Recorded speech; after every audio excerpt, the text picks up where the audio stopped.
আসসালামু আলাইকুম।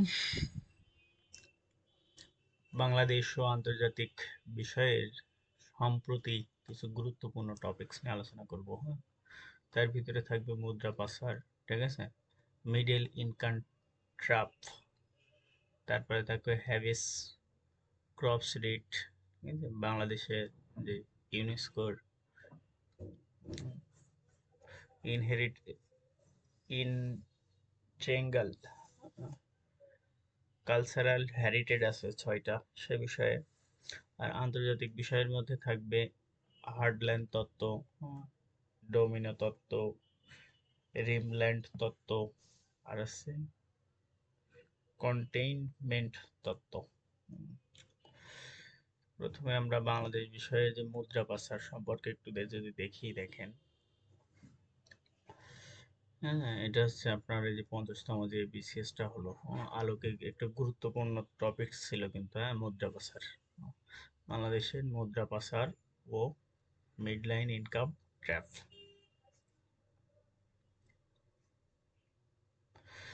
বাংলাদেশের দীর্ঘদিনের উচ্চ প্রবৃদ্ধি, ঠিক আছে, রপ্তানি নির্ভর শিল্পায়ন, আর হচ্ছে দারিদ্র্য হ্রাসের সাফল্যের পাশাপাশি বড় দুটি ঝুঁকি হচ্ছে ক্রমে আলোচনায় আসছে। বাংলাদেশে একটা উচ্চ প্রবৃদ্ধি হার বিরাজ করে সব সময়, আর আমরা সব সময় রপ্তানি নির্ভর হই। কোনো দেশ থেকে কোনো প্রোডাক্ট আসলে আমাদের দেশে পণ্যের মান, পণ্যের দ্রব্যের মান একটু কমে যায়। আবার দেখা যাচ্ছে যদি সেটা আমরা রপ্তানি কমে দিই, সেটার মানটা অনেক বেড়ে যায়, তারপর সংকট দেখা দেয় বাজারে, ঠিক আছে। তারপরে দারিদ্র্যের হ্রাসের একটা আমরা সাফল্য দেখতে পাই, যে দারিদ্র্য হ্রাস পাচ্ছে।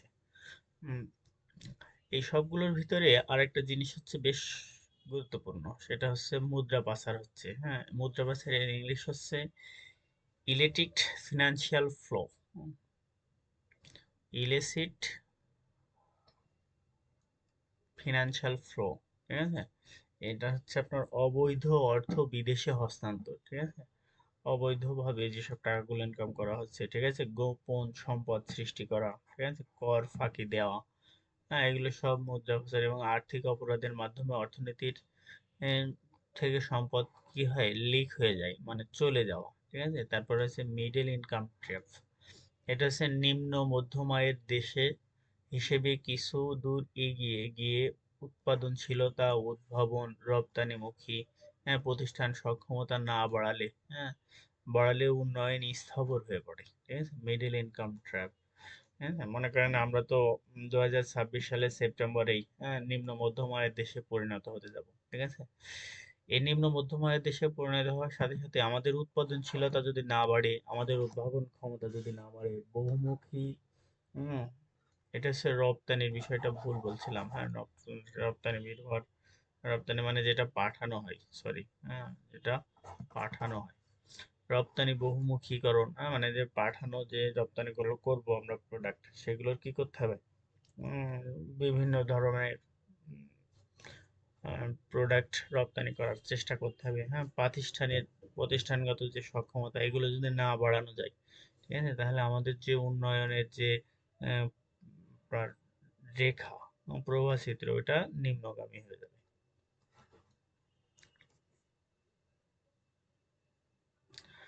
মুদ্রা পাচার কি, কিভাবে হয়, বাংলাদেশে যেটা কেন গুরুত্বপূর্ণ, দেখেন। বাংলাদেশে মুদ্রা পাচার প্রতিরোধের মূল আইন হচ্ছে মানি লন্ডারিং। হ্যাঁ, এটা ইম্পর্টেন্ট কিন্তু। হ্যাঁ, মানি লন্ডারিং আইন কত সালে হয়েছিল? এটা হচ্ছে 2012 সালে হয়েছিল। পরবর্তী 2015 সালে সংশোধন এবং বাস্তবায়ন সহায়ক, হ্যাঁ, মানি লন্ডারিং প্রিভেনশন রুল, হ্যাঁ, 2019 সালে। হ্যাঁ, তার মানে হয় 12-তে সংস্কার করেছিল, কত, 19-এ। হ্যাঁ, কেন্দ্রীয় সমন্বয় ব্যাংক বাংলাদেশ ফিনান্সিয়াল ইন্টেলিজেন্সি ইউনিট, হ্যাঁ, আইন এটা। বাংলাদেশের প্রধান চ্যালেঞ্জ, হ্যাঁ, চ্যালেঞ্জ, হ্যাঁ, প্রতিবেদন ও বিশ্লেষণগুলোতে বাংলাদেশের মুদ্রা অবৈধ অর্থ পাচারের বড় কিছু পথ বারবার উঠে আসে, ঠিক আছে। অর্থ পাচারের বড় কিছু পথ, মানে যে পথ দিয়ে অর্থটা পাচার হয়, ঠিক আছে, হচ্ছে ট্রেড বেজ মানি লন্ডারিং। হ্যাঁ, ট্রেড বেজ মানে যে ব্যবসায়িক কাজে, হ্যাঁ, আমদানি রপ্তানিতে ওভার আন্ডার ইনভয়েসিং, ভুল এইচএস, কোড, ভুয়া শিপমেন্ট ইত্যাদি। হ্যাঁ, ট্রেড বেজ এই যে মানি লন্ডারিং প্রতিরোধের নির্দেশনা সার্কুলার দিয়েছে। তারপরে হুন্ডি বা অনিয়মিত রেমিটেন্স, মানে হুন্ডি মানে আগে এই যে আমরা এখন বিকাশে, নগদে, রকেটে, তারপরে যে বিভিন্ন ব্যাংকে যে টাকা পাঠায় না, কিন্তু আগে এটা হতো না, আগে হুন্ডিতে পাঠাতো যারা রেমিটেন্স যোদ্ধা বাংলাদেশের, হ্যাঁ তারা। তারপরে এই যে কর ফাঁকি দেওয়া, ঘুষ, দুর্নীতি, হ্যাঁ জালিয়াতি ইত্যাদি থেকে অর্জিত যে অর্থ, এটা হচ্ছে অবৈধ, অবৈধ দেখানো হয়। এটা হচ্ছে প্যাট্রিক অফেন্স, প্রেডিকেট অফেন্সেস। তারপরে হচ্ছে অফশোর অ্যাকাউন্ট, বেনামি কোম্পানি, ঠিক আছে, শেল কোম্পানি, যেখানে অবৈধ প্রকৃতির মালিকানা আড়াল করা হয়। হুম, তারপরে হচ্ছে এএলএম কাঠামো, বেসেল ইনস্টিটিউট অন গভর্নমেন্টস, হ্যাঁ প্রকাশিত Basel A M L index একটি ঝুঁকিপূর্ণ সূচক। হ্যাঁ, ঝুঁকিপূর্ণ সূচক হচ্ছে 10 থেকে 10-এর নিচে, 0 থেকে 10, ঠিক আছে, মানে বেশি ঝুঁকিতে পূর্ণ, ঠিক আছে। তাহলে এলএম এর রিপোর্ট যদি আপনার এইটা হয়, হ্যাঁ 0 থেকে 10-এর মধ্যে থাকে, তাহলে সেটা হচ্ছে বেশি ঝুঁকিপূর্ণ, বেশি ঝুঁকিপূর্ণ।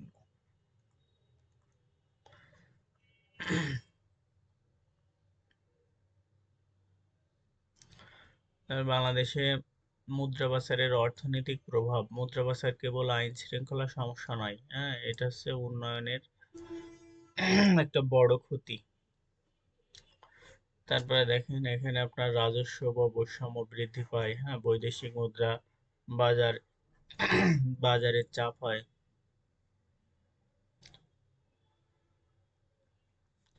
দেশে বিনিয়োগ ও কর্মসংস্থান কমে, হ্যাঁ প্রতিষ্ঠানগত দুর্বলতার সৃষ্টি হয়। হ্যাঁ, তারপরে দেখেন মিডল ইনকাম ট্র্যাপ, এটা কি, এর ঝুঁকি কি, বাংলাদেশের প্রেক্ষাপট, ঠিক আছে। মিডল ইনকাম ট্র্যাপ হচ্ছে ওয়ার্ল্ড ব্যাংকের ওয়ার্ল্ড ডেভেলপমেন্ট রিপোর্ট 2024-এর, ঠিক আছে। দ্য মিডল ইনকাম ট্র্যাপ বলতে বহু মাধ্যম আয়ের দেশ, মানে একটা দেশের বহু দিক থেকে ইনকাম হয়, দীর্ঘদিন যুক্তরাষ্ট্রের আয়ের স্তরের তুলনায় খুব কম অংশে আটকে থাকে। এখানে চ্যালেঞ্জ হলো কেবল বিনিয়োগ নয়, বরং প্রযুক্তি গ্রহণ, প্রতিযোগিতা, প্রতিষ্ঠান উদ্ভাবন, সবকিছুর সমন্বয়ে। তাহলে বলছে মুদ্রা পাচার কিভাবে মিডল ইনকাম ট্রাকের ঝুঁকি বাড়ায়, ঠিক আছে। বলতে হচ্ছে পুঁজির লিকেজ, তাই না, দেশীয় শিল্প পরিকাঠামো পরিকাঠামো দক্ষতা উন্নয়নে বিনিয়োগ কমে, এখানে বিনিয়োগ কমবে। তারপরে হচ্ছে উৎপাদনশীলতা যে বৃদ্ধি, সেটা হচ্ছে মন্থর হয়ে যাবে, ট্যারিফ ঝুঁকি বাড়ে, হ্যাঁ টিবিএমএল বা কর ফাঁকি দেয়া, হ্যাঁ সরকার রাজস্ব কমে, হ্যাঁ শিক্ষা, স্বাস্থ্য, দক্ষতা উন্নয়নে ব্যয় সংকুচিত হয়, দুর্বল এএমএল আর সিএফএল বা গভর্নমেন্ট বিনিয়োগের আস্থা কমে, আন্তর্জাতিক আর্থিক প্রতিষ্ঠান এখানে বিনিয়োগ করতে চায় না। হ্যাঁ, তারপর দেখেন মুদ্রা পাচার রোধে 6টি, অগ্রাধিকার হচ্ছে এই যে টিবিএমএল, হ্যাঁ এটা হচ্ছে দমন করতে হবে।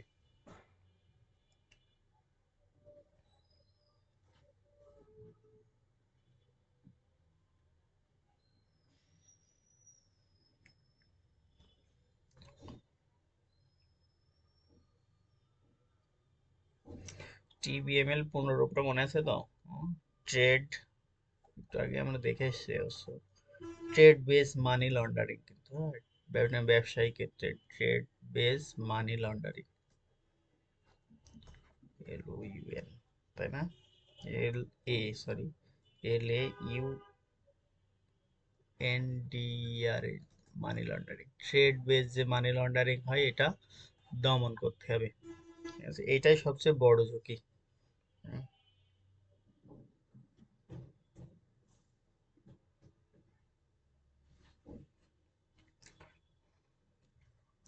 তারপর দেখেন KU, এটার মানে কি বলেন তো, KUC, এটা হচ্ছে know your customer, know your customer.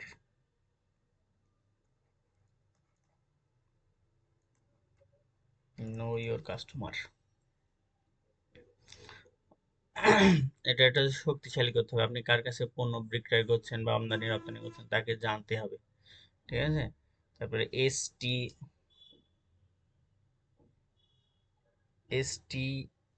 R SAR, এটা হচ্ছে সাসপেনশন ট্রানজাকশন রিপোর্ট। এটা হচ্ছে আপনার সাসপিসিয়াস পিসিয়াস রিপোর্ট আর সাসপিয়াস অ্যাক্টিভিটিস রিপোর্ট। এটা হচ্ছে ট্রানজাকশন রিপোর্ট আর এটা হচ্ছে অ্যাক্টিভিটিস রিপোর্টের মান উন্নয়ন করতে হবে, ঠিক আছে। বেনিফিশিয়াল ওনারশিপ ট্র্যাপ করতে হবে, ঠিক আছে। অ্যাসিস্ট রিকভার করতে হবে, ঠিক আছে। দুর্নীতি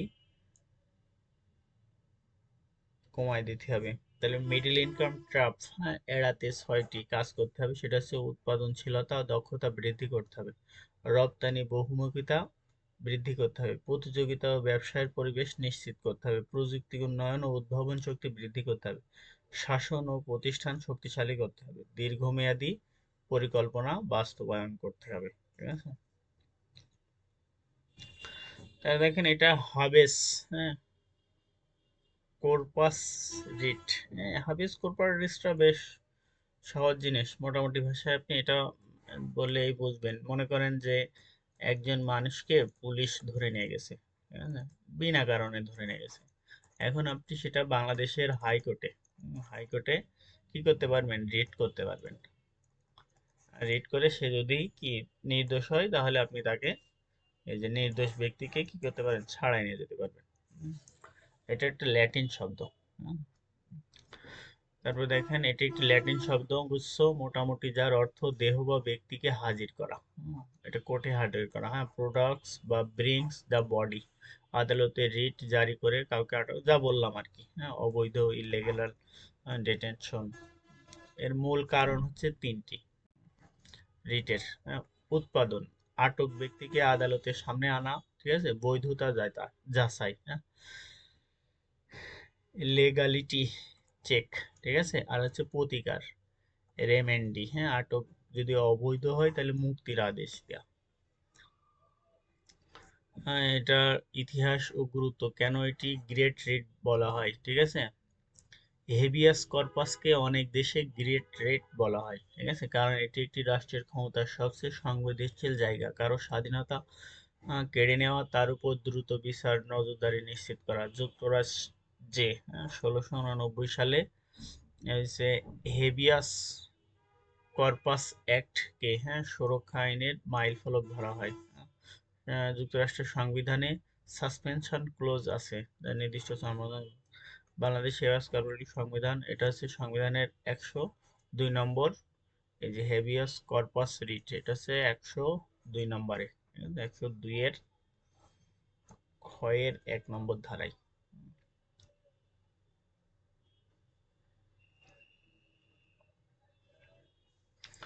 বেআইনি আটক, আইনগত আটক হলেও পদ্ধতিগত বেআইনি আচরণ, ঠিক আছে। গুম বা নিখোঁজ সংক্রান্ত, রাষ্ট্র নয় ব্যক্তিগত হেফাজত, ঠিক আছে। তারপর বাংলাদেশের সংবিধানের 33 নম্বর অনুচ্ছেদে গ্রেপ্তার বা আটক সম্পর্কে রক্ষা কবচ, এটা একটু দেখবেন, ঠিক আছে। হারবাস কর্পাস বনাম অন্যান্য রিট, ঠিক আছে। এই যে হারবাস কর্পাস, আর এর হচ্ছে বেআইনি আটক থেকে মুক্তি দেয়া, ঠিক আছে। তারপর হচ্ছে ম্যান্ডামাস, আইনগত কর্তব্য পালনে বাধ্য করা, হুম, আটক নয় দায়িত্ব পালন করা, ঠিক আছে। তারপর হচ্ছে সার্টিওরারি, সার্টিওরারি হচ্ছে ভুল বা অবৈধ সিদ্ধান্ত বাতিল করা। প্রভি প্রহিবিশন, হ্যাঁ, প্রহিবিশন মানে ট্রাইব্যুনালকে সীমা লঙ্ঘনে বাধা দেওয়া এদের লক্ষ্য। কোয়া ওয়ারেন্টো মানে কোনো কর্তৃত্ব পদ দখল করা, পদ বা অফিস। তারপরে দেখেন ইউনেস্কো, এই যে ইউনেস্কো ইনট্যাঙ্গিবল, হ্যাঁ, কালচারাল হেরিটেজ, হ্যাঁ। ইনট্যাঙ্গিবল, এটা দেখেন ইনট্যানজিবল, ইনট্যাঞ্জিবল মানে কি বলেন তো? অদৃশ্য, মানে যা দেখা যায় না। আর ট্যাঞ্জিবল মানে হচ্ছে কি দেখা যায়, দেখা যায়। হ্যাঁ, এই যে ইউনেস্কো যে ইনট্যাঞ্জিবল কালচারাল হেরিটেজ হলো কোনো সমাজ সম্প্রদায়ের জীবন্ত ঐতিহ্য, যেমন চর্চা, উপস্থাপনা, প্রকাশভঙ্গি, জ্ঞান, দক্ষতা এবং যুক্তি, বাদ্যযন্ত্র, উপকার, হস্তশিল্পী, সংস্কৃতি, যা জনগোষ্ঠীর ঐতিহ্য স্বীকৃতি দেয়। হ্যাঁ, বাংলাদেশে এই যে ইউনেস্কোর ইনট্যাঞ্জিবল কালচারাল হেরিটেজ বলতে বোঝায় 2003-এর যে কনভেনশন অধীনে, হ্যাঁ, বাংলাদেশের 6টা আছে। হ্যাঁ, বাংলাদেশ ইউনেস্কোর স্টেট অনুযায়ী 6টি উপাদান তালিকাভুক্ত হয়েছে, এটা ইম্পর্টেন্ট। দেখেন, এটা প্রথম হয়েছিল বাউল সঙ্গীত, হ্যাঁ, 2008 সালে। তারপর আছে জামদানি শাড়ি, ঠিক আছে। তারপরে হচ্ছে এই যে পহেলা বৈশাখ, তারপরে এই যে শীতল পাটি, ঠিক আছে, তারপরে রিক্সা, তারপরে হচ্ছে এই ট্র্যাডিশনাল টাঙ্গাইলি শাড়ি। হ্যাঁ, এটা সর্বশেষ 2025 সালে আছে। এটা মনে রাখবেন, প্রথমে হয়েছে কি, প্রথম হচ্ছে বাউল, এটা 2008 সালে। আর সিক্সথ হচ্ছে শাড়ি, এটা হচ্ছে আপনার 2025 সালে। এটা মনে রাখলেই হবে। আর মনে রাখবেন যে 6টি মোট। এই যে কেন একে প্রত্যেকটা ইনট্যাঙ্গিবল বলা হচ্ছে? হ্যাঁ, ইনট্যাঙ্গিবল মানে অদৃশ্য। তাই না? একটু আগে এটা নিয়ে আলোচনা করছিলাম, অদৃশ্য। মনে করেন এই যে শাড়ি, তাই না? শাড়ি শুধু কিন্তু এই যে ইনট্যাঙ্গিবল কালচারাল হেরিটেজ শুধু কিন্তু শাড়িকে অন্তর্ভুক্ত করেনি। হ্যাঁ, এই শাড়ি নির্মাণ করতে যে অনেক মানুষের পরিশ্রম আছে না, এখানে শ্রম আছে, অনেক যন্ত্র ব্যবহার করা হয়েছে এটা নির্মাণ করতে যেয়ে, তাই না? অনেক মানুষ, শ্রমের ভিতরে আপনার ব্যক্তি চলে যাবে, ঠিক আছে, রং ব্যবহার করা হয়েছে, ঠিক আছে, রংটা যেহেতু দেখা যায়, কিন্তু এই যে শ্রমিক, ঠিক আছে, এই যন্ত্র, এগুলো কি শাড়িতে খুঁজে পাওয়া যাবে? যাবে না। সেজন্য এটা ইনট্যাঙ্গিবল বলা হয়েছে।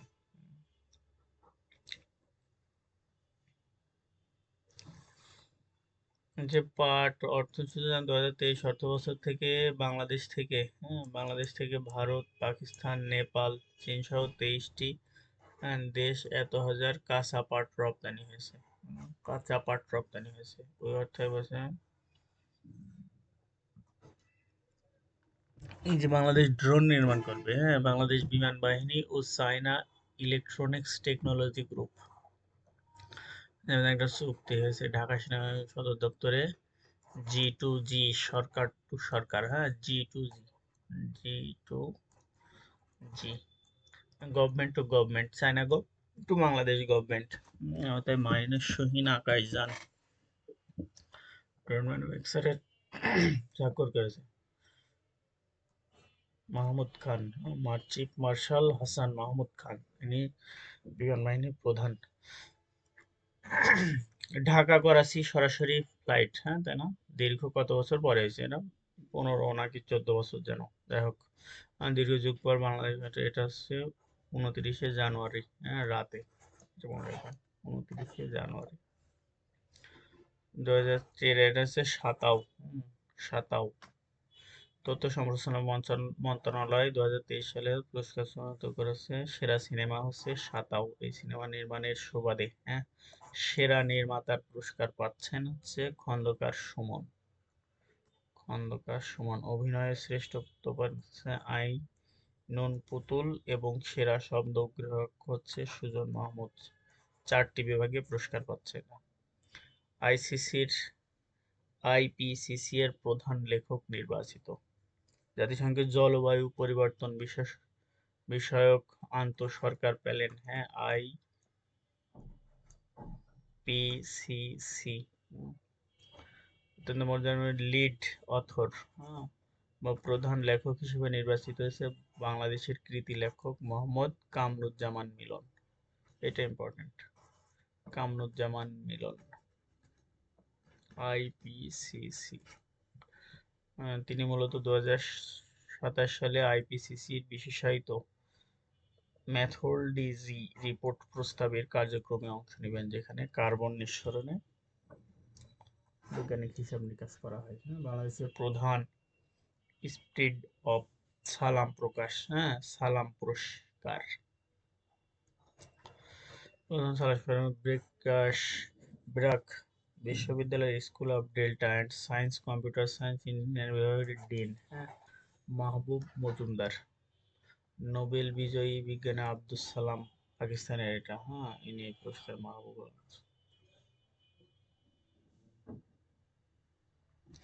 এখন আমরা কিছু আন্তর্জাতিক বিষয়ে যদি একটু চুক্তি দেখি।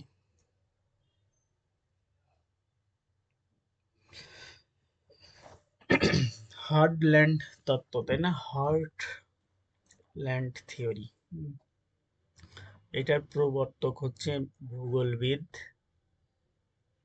ম্যাককাইন্ডার। দেখেন, মনে করেন যে এই যে হার্টল্যান্ড, HEART, হার্টে কি থাকে? কাইন্ড থাকে না, দয়া থাকে। এই জন্য মনে রাখবেন এইভাবে, হ্যাঁ। হার্ট হচ্ছে কাইন্ডার।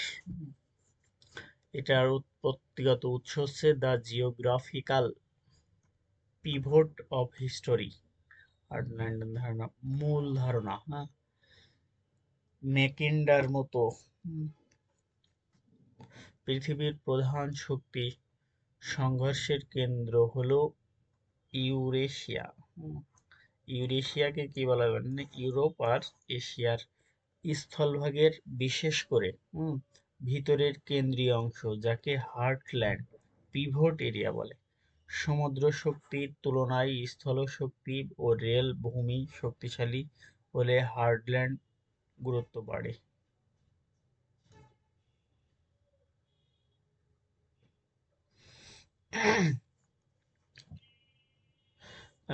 হু রুলস ইস্ট ইউরোপ,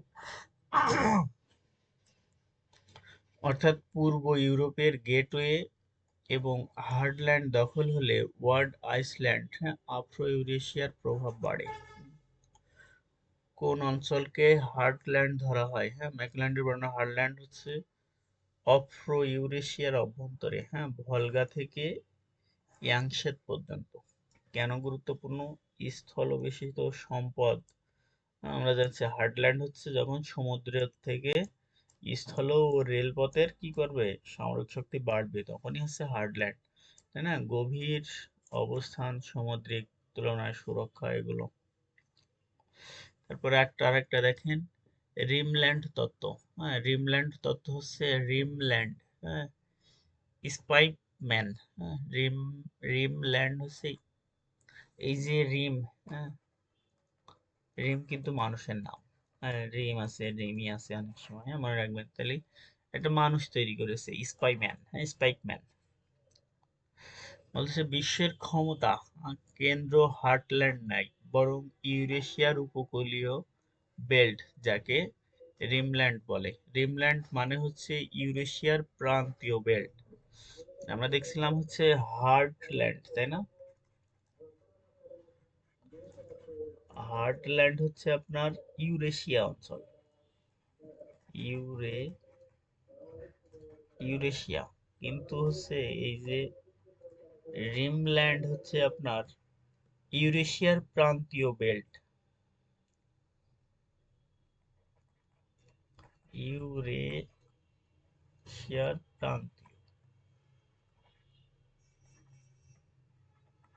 প্রান্তীয় বেল্ট। ইউরোপের উপকূলীয় অঞ্চল, মধ্যপ্রাচ্য, আরব, তুরস্ক সংলগ্ন দক্ষিণ পূর্ব এশিয়া, এগুলো অন্তর্ভুক্ত।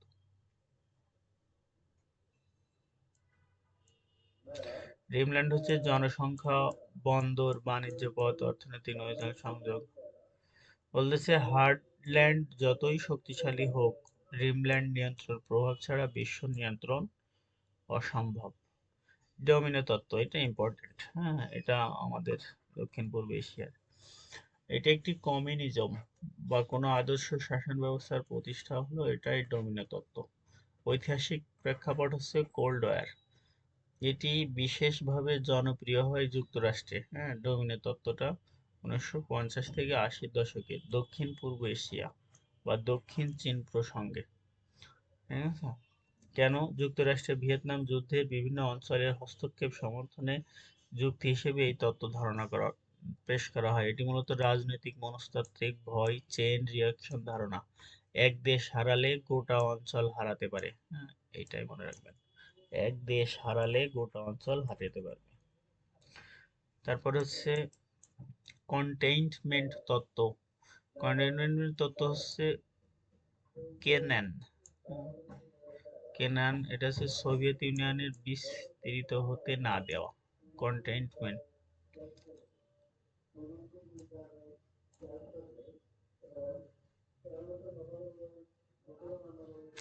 এখানে এক নজরে আমরা এইটুকু দেখলে বুঝতে পারবো আমরা এতক্ষণ যা পড়লাম।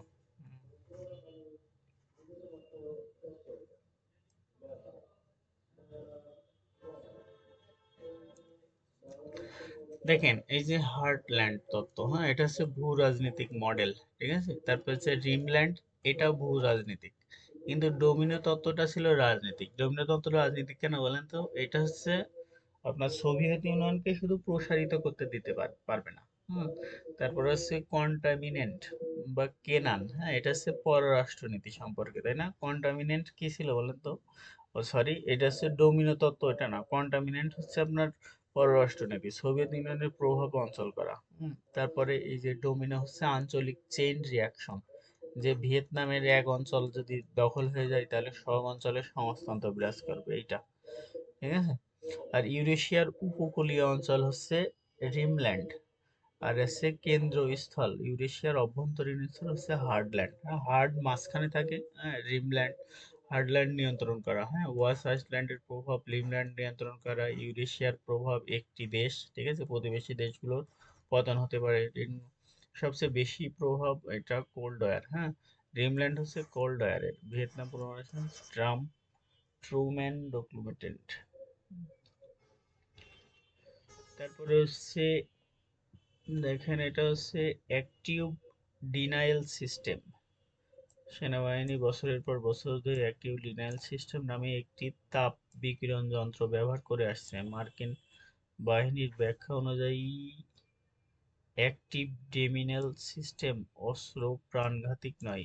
এটি অস্ত্র বিদ্যুৎ চৌম্বকীয় তরঙ্গ, অতি অদৃশ্য রশ্মি, যা আধা মাইলের বেশি দূর পর্যন্ত। এটি মানুষের ত্বকের উপর পড়লে তা গরম অনুভূতি তৈরি করে, এতে মানুষ সেখানে সরে যেতে বাধ্য হয়। হ্যাঁ, ইইউ ও ভারত ঐতিহাসিক বাণিজ্য চুক্তি। প্রায় 2 দশক পর ইউরোপীয় ইউনিয়ন আর হচ্ছে ভারত, ঠিক আছে, ঐতিহাসিক বাণিজ্যিক চুক্তি স্বাক্ষর করেছে। যুক্তরাষ্ট্রের শুল্ক নীতির প্রেক্ষাপটে ওরা এটা করেছে। তারপরে এই যে নিপা ভাইরাস আছে, নিপা ভাইরাস প্রথম শনাক্ত হয়েছিল,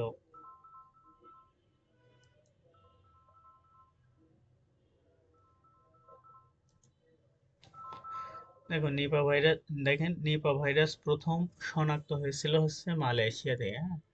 নিপা ভাইরাস প্রথম হবে 1998 সালে, হ্যাঁ, মালয়েশিয়ায়, যেখানে শুকুরের খামার বাড়ির মধ্যে দিয়ে তৈরি হয়েছিল, এর নামকরণ সেখানে ভাইরাসটি প্রথম সময় সেখান থেকে এর নামকরণ করা হয়েছে শতাধিক মানুষ।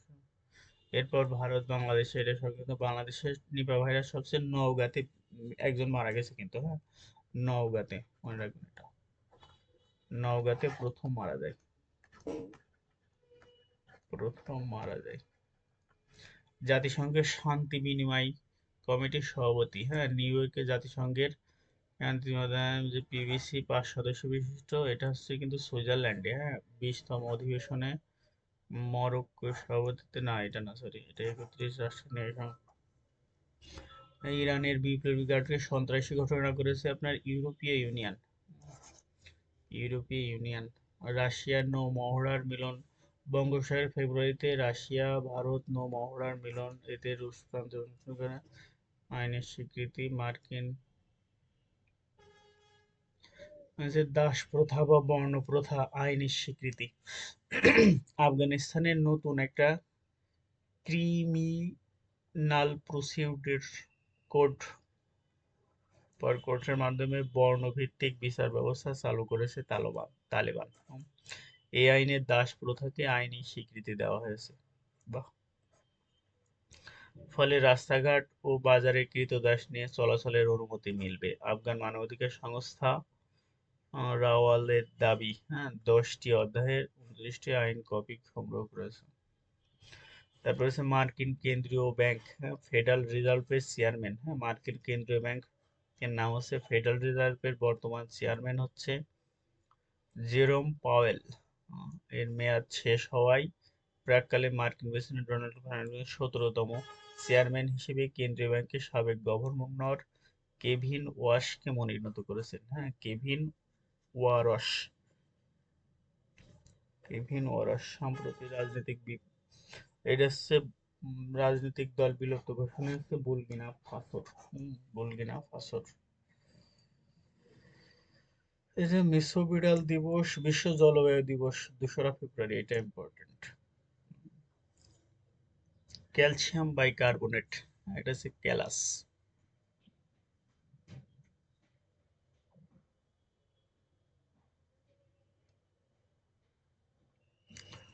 বলছে মোল্ড বুক, বলতেছে এআই এজেন্ট, হ্যাঁ, Reddit style social media network মানুষ সাধারণত অবজার্ভ করে স্লোগান। হ্যাঁ, এটা হচ্ছে একটা রেডিয়ান্ট,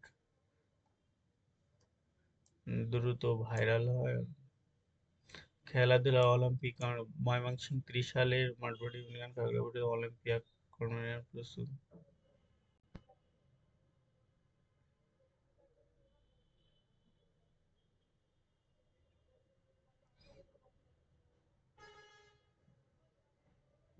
কুইজ দেখেন, মুদ্রা বাজারের অন্তর্ভুক্ত নয়, হ্যাঁ, আয়কর ফাঁকি দেয়া, হ্যাঁ,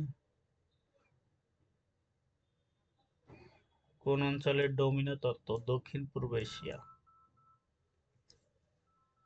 তো এই ছিল আজকে, ধন্যবাদ সবাইকে, আসসালামু আলাইকুম।